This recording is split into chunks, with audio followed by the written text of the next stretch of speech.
More students, today we continue with chapter 5 and exercise 5.1 and in this video we study about the bar graphs.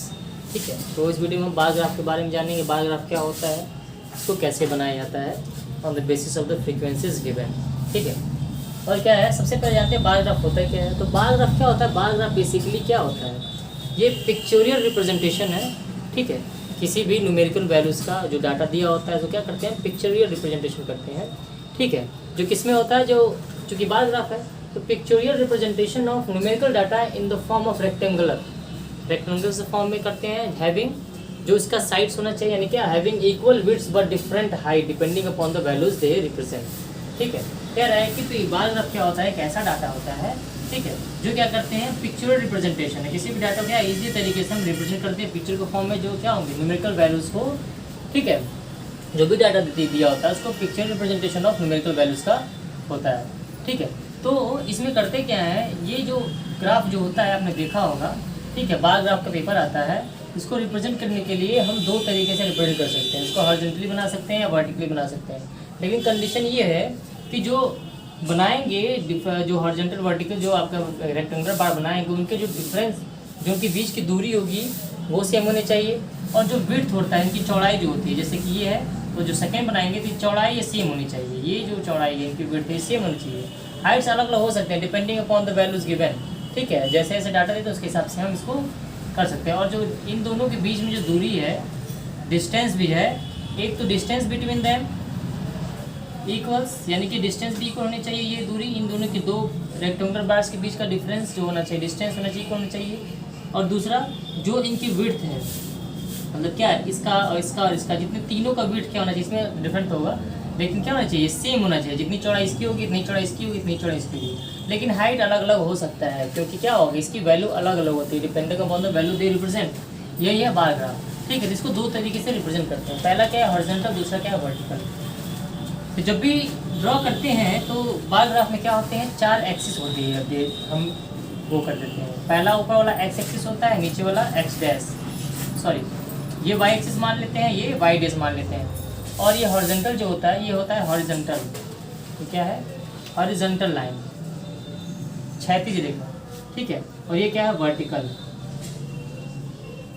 जो vertically खड़ा होता है। ठीक है, तो ये वर्टिकल लाइन होता है। तो ये क्या होता है, Y axis, Y dash, X axis, और इधर एक्स डैश होता है। तो हमेशा क्या करेंगे, एक्स और वाई से ही हम एक्स और वाई ही लेके चलेंगे, ये छोड़ दीजिए, कोऑर्डिनेट ज्योमेट्री का पार्ट है।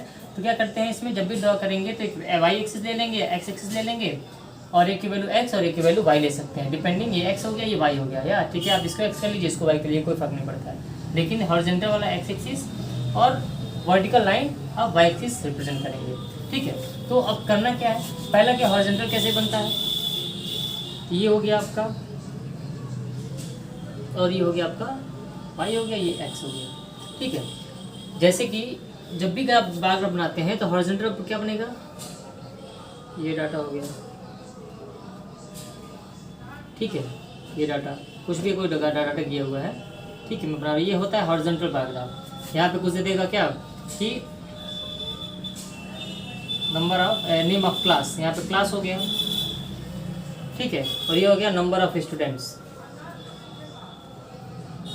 मतलब फ्रीक्वेंसी, क्लास हो गया, मान लीजिए 7th में, 8th में, 9th में, 10th में, क्लास का नाम हो गया क्लास 7, क्लास 8, क्लास 9, क्लास 10। तो ये क्या शो करता है, 20, 40, 60, 80, 100, 120, ये हो गया नंबर ऑफ स्टूडेंट। अब बोले 7th में कितने स्टूडेंट है, 100 स्टूडेंट है, तो 7th में 100 स्टूडेंट, ये हो गया। ठीक है, ये क्या है, ये 20-20 का हमने बैच बना लिया कि 20-20 का है, यहाँ पे दे देता है, मान लीजिए क्या देते हैं, हम इसको ड्रा ही कर देते हैं।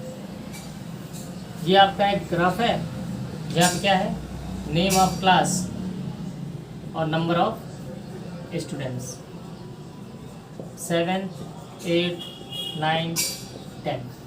7th में 100 बच्चे हैं, इसमें क्या है, 95 बच्चे हैं, इसमें क्या है, 70 बच्चे हैं, इसमें क्या है, 115 बच्चे हैं। ये क्या है, एक ग्राफ है।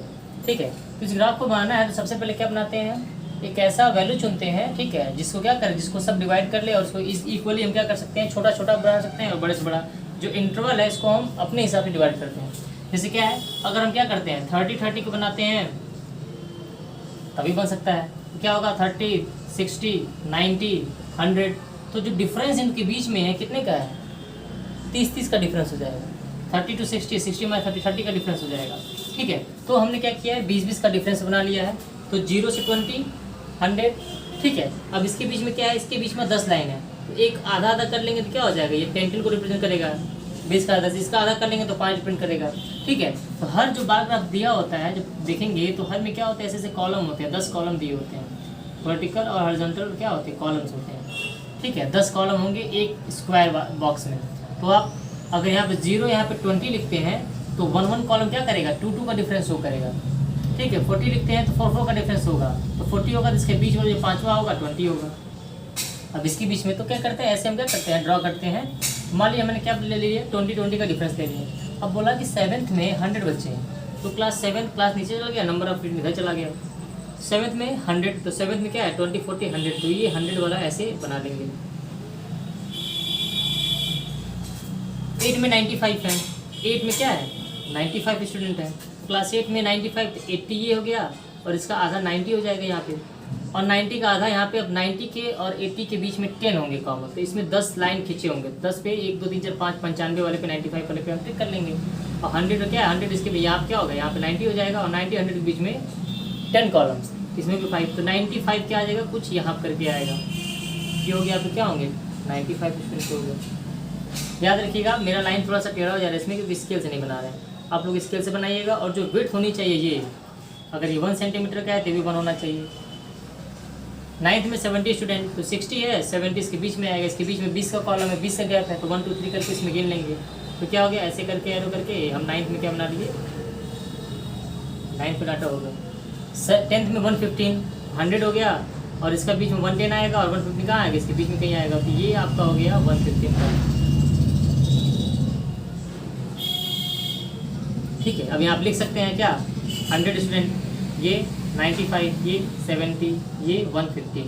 ठीक है, अब इसको आप क्या कर सकते हैं, कलर भी कर सकते हैं, मतलब पेंसिल से क्या कर सकते हैं, इसको आप कलर भी कर सकते हैं, यहाँ से सेट कर सकते हैं। तो 2 चीज़ें इसमें मेन चीज़ें हैं कि जो विड्थ होनी चाहिए ये सेम होनी चाहिए। कुछ मेरा बड़ा छोटा हो गया इसमें विड्थ जो है, लेकिन आपको क्या नहीं, जितनी इसकी दूरी इतनी इसका, इसका इसका सबका सेम। और जो इसके बीच में हर जो रेक्टेंगुलर बॉक्स के बीच का जो डिफरेंस है, मतलब ये distance between 2 rectangular box is equal, ये भी इक्वल होना चाहिए। ये नहीं कि यहाँ पे एक यहाँ बना दिया फिर इतनी दूर बना दिया। ठीक है, ये डिस्टेंस सेम होनी चाहिए, मतलब बराबर होनी चाहिए। ठीक है, अगर कभी कभी 0 होता है तो 0 का छोड़ देंगे, फिर उसके बाद 0 होने के कंडीशन पे ही ये थोड़ा डिस्टेंस होगा, लेकिन बाकी ये डिस्टेंस सेम होनी चाहिए, ये इतना बड़ा नहीं होना चाहिए, डिफरेंस नहीं होना चाहिए। और ये जो ये विड्थ है इसकी, ये भी सेम होनी चाहिए। ये होगी, इसे कहते हैं कौन सा, ये हो गया हॉरिजॉन्टल। ठीक है, तो इस तरीके से हॉरिजॉन्टल बना लेंगे। इसको क्या वर्टिकल बनाना है, तो सेम ऐसे हो जाएगा। अब इधर क्लास आ जाएगा, ठीक है, इधर नंबर ऑफ स्टूडेंट आ जाएंगे। ठीक है, नंबर ऑफ स्टूडेंट नीचे आ गए, इसमें नंबर ऑफ दिख रहा है, हाँ, नंबर ऑफ स्टूडेंट्स नीचे आ जाएंगे। कितना हो गया 20, 40, 60, 80, 100, 120। ठीक है, ये क्लास 7th हो गया, क्लास 8th हो गया, क्लास 9th हो गया, क्लास 10th हो गया। वही चीज़ 7th में 100 बच्चे हैं, 7th में 100 बच्चे आ गए। 8th में 95, तो 80 और 90, 95 यहाँ पे ही होगा। 8 में 95, 9th में कितने आ गए आपके, 9th में 70 है, तो 70 यहाँ पे ही होगा। ठीक है, और इसमें 115, तो 115 यहाँ पे होगा। ये क्या कहलाएगा आपके, ये 10th हो गया। तो ये जो आपका ग्राफ जो हो जाएगा, ठीक है, ये कहलाएगा वर्टिकल। लिख दीजिए 115, 70, 95, 100। ये नंबर ऑफ स्टूडेंट नीचे हो जाएंगे और ये क्लास हो जाएगा। तो ये जो शो करता है, ये क्या शो करता है, ये शो करता है वर्टिकली। ठीक है, बार ग्राफ और ये हॉरिजॉन्टल ग्राफ बार ग्राफ हो गया। इस तरीके से क्या करते हैं, हम बार ग्राफ बनाते हैं, और इसके बेसिस पे कई क्वेश्चन होते हैं। या बार ग्राफ दे देता है, बोलता है कि बताइए maximum student in which class and how many, तो मैक्सिमम किस में है, 10th में 115 है। तो इस तरीके से हम बार ग्राफ को ड्रा करते हैं।